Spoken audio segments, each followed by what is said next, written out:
জুলাই গণ অভ্যুত্থানের রাজপথ কাঁপানো সেই লড়াকু কণ্ঠ এবার চিরতরে স্তব্ধ হয়ে গেল।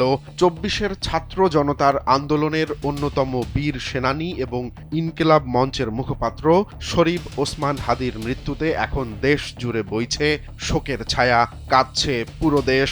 গত ১২ই ডিসেম্বর রাজধানীর বিজয়নগরে নির্বাচনী প্রচারণার সময় তার মাথা লক্ষ্য করে করা এক কাপুরুষোচিত গুলিতে রক্তাক্ত হন জুলাইয়ের এই অগ্রসেনানী।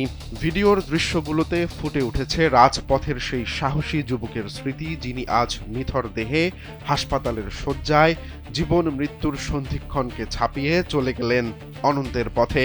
জুলাই বিপ্লবে ফ্যাসিবাদের পতনে যে তরুণরা বুক পেতে দিয়েছিলেন, ওসমান হাদী ছিলেন তাদের মধ্যে প্রথম সারির যোদ্ধা। আধিপত্যবাদ ও ভারতীয় আগ্রাসনের বিরুদ্ধে তার বলিষ্ঠ প্রতিবাদ তাকে সাধারণ মানুষের হৃদয়ে এক অজেয় যোদ্ধার মর্যাদা দিয়েছিল।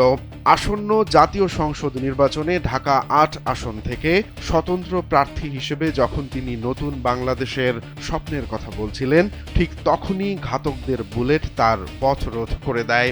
এই হামলা কেবল হাদীর উপর নয়, বরং পুরো ২৪-এর চেতনার উপর এক চরম আঘাত বলে মনে করছেন রাজনৈতিক বিশ্লেষকরা। উন্নত চিকিৎসার জন্য তাকে সিঙ্গাপুরে নেওয়া হলে তার সুস্থতার জন্য দেশ জুড়ে চলে প্রার্থনা। কিন্তু বৃহস্পতিবার সব প্রার্থনা উপেক্ষা করে তিনি এবার পাড়ি জমিয়েছেন অনন্তের পথে।